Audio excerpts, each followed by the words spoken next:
সাথে আছেন কক্সার কৃতি সন্তান কেউ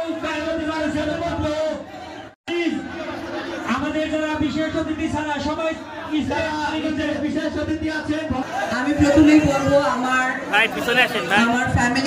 ফ্যামিলি মানে আমার দর্শক ভক্ত, তাদেরকে যখনই আমি কাছে পাই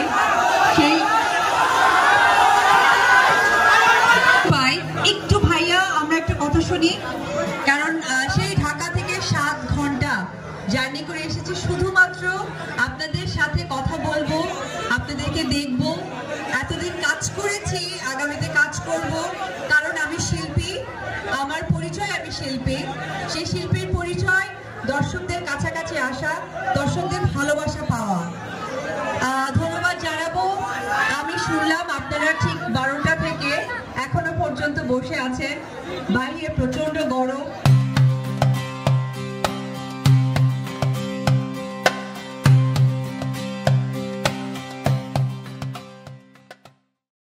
তার মাঝেও বসে আছেন, এটা আসলে ভালোবাসার বহিঃপ্রকাশ ছাড়া কিছুই না। আমি বলবো এখানে যারা জনগণ আছেন তাদের উদ্দেশ্যে একটা জোরে করতালি, এবং এখানে যারা আমাদের প্রশাসন ভাইরা আছেন তাদের কাছে আমি কৃতজ্ঞতা জানাই। তারা যে ইউনিফর্ম নিয়ে, এত ভারী ইউনিফর্ম নিয়ে, আমাদের মতো আমরা যারা আর্টিস্ট সবসময় গেট আপে থাকি, ওনারাও কিন্তু সেম একটা গেট আপে থাকে। তো তারা অনেকক্ষণ থেকে ওয়েট করছে, তাদের জন্য আমি চাই আপনারা সকলেই খোকসাবাসীর পক্ষ থেকে একটা জোরে করতালি। এবং উপস্থিত স্টেজে যারা আছেন গণ্যমান্য ব্যক্তিবর্গ বা ব্যক্তিত্ব, তাদেরকে আমার অন্তরের অন্তঃস্থল থেকে সালাম, অভিনন্দন। আপনারা জানেন তো আমি বগুড়ার মেয়ে, এটা আমার অনেক গর্ব হয়।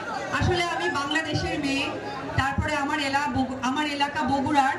আমি রাজবাড়ি এসেছি কিন্তু কখনো খোকসা আসিনি, আমার এই প্রথম আসার সুযোগ হয়েছে, তার জন্য স্পেশাল ধন্যবাদ জানাবো আমার এবং আপনাদের সকলের প্রাণপ্রিয় বড় ভাই রিপন ভাই।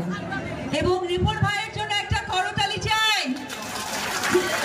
রিপন ভাই আপনাদেরকে সেবা করতে চাই, আমি চাইবো সেই সেবার সুযোগ আপনারাই করিয়ে দিবেন, কারণ যে মানুষটা আপনাদের চাওয়া পাওয়া ভালোবাসা আপনাদের কাছে এনে দিতে চায়, আমি মনে করি তার থেকে ভালো মানুষ, বড় মনের মানুষ আর থাকে না। আমি এই খোকসাবাসীর পক্ষ থেকে রিপন ভাইয়ের অনেক দীর্ঘায়ু কামনা করি।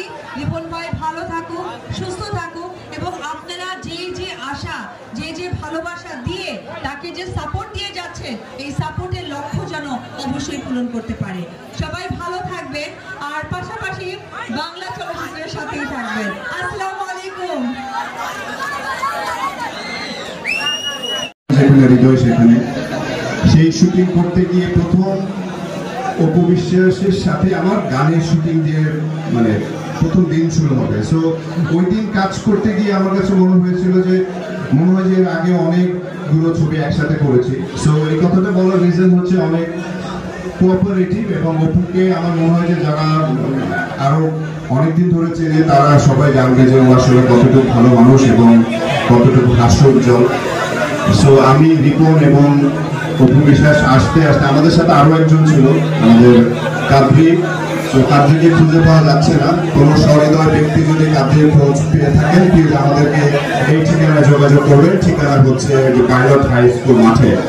সো কাদ্রিকে খুঁজে পাওয়া যাচ্ছে না, আমরা কাদ্রির জন্য একটু স্লোগান দিয়ে দিই। আর সেটাই বলছিলাম, কাদ্রি ছিল আমাদের সফর সঙ্গী, আমরা সুন্দর করে এসেছি, বাট আমাদের আসলে আরো আগে আসার কথা ছিল, আরো আগে পৌঁছানোর কথা ছিল। বাট আজকে যেহেতু বৃহস্পতিবার, ঢাকা থেকে সকাল থেকে বের হতে অনেক লেট করে দিয়েছি, তারপরে জ্যাম। সো আপনারা তারপরে অধীর আগ্রহে আছেন, এবং এটার জন্য আমার পক্ষ থেকে অনেক ভালোবাসা। এবং অলওয়েজ একটা কথা বলি, আমার কাছে মনে হয় যে রিপন যে জিনিসগুলো করছে, রিপনের কাছে এবং এখানে যারা বড় ভাইরা আছেন সবার কাছে একটা রিকোয়েস্ট করবো, সেটা হচ্ছে আমাদের এখানে চাইবো যে একদম খুবসা যে পয়েন্টে আছে সেই পয়েন্টে যেন অবশ্যই একটা সিনেপ্লেক্স করা হয়, স্টার সিনেপ্লেক্স বা সিনেপ্লেক্স, মাল্টিপ্লেক্স, যেখানে এসে মানুষ সুন্দর করে ছবি দেখতে পারবে। এবং এই যে স্কুল মাঠের মধ্যে যারা এইভাবে করে বসে সুন্দর পরিচ্ছন্নভাবে প্রোগ্রাম দেখছে, আমার মনে হয় যে তাদের যদি সিনেমার হল করে দেওয়া হয় তাহলে আরো সুন্দরভাবে দেখবে। রিপন, আমি তোমার কাছে এই মানে এটা করছি যে অবশ্যই টুকসাবাসীকে যেন একটা সিনেপ্লেক্স মানে একদম পুরো অত্যাধুনিক একটা সিনেমা হল করে দেওয়া হয় একদম মেইন পয়েন্টে। মানে আমরা যেহেতু চলচ্চিত্রের মানুষ, যেটা হয় যে ওই যে মুচির কাজ কি ঘুরে ফিরে কি হয়, সারাক্ষণ জুতার দিকে তাকায় দেখে যে ভাইয়ের জুতার কি অবস্থা দেখি। সো আমি যেখানে যাবো ঘুরে ফিরে সিনেমার কথাই বলবো। অবশ্যই আপনারা, আমি যত কষ্ট করে দেখা যাচ্ছে শুটিং করি, সেটা বৃষ্টিতে ভিজে শুটিং করি বা রোদে পুড়ে শুটিং করি, এই কষ্টটা আসলে কোনো কষ্টই না যখন দেখি যে হল ভর্তি মানুষ হলে গিয়ে ছবি দেখে। সো আপনারা হলে গিয়ে ছবি দেখবেন এবং বাংলা চলচ্চিত্রের সঙ্গে থাকবেন, এবং আজকের এই প্রোগ্রামে রিপনের সঙ্গে আপনারা যারা আছেন তারা রিপনের পাশে থাকবেন, রিপন আপনাদের সঙ্গে থাকবে। সো আমার জন্য দোয়া করবেন। থ্যাংক ইউ সো মাচ, ভালো থাকবেন।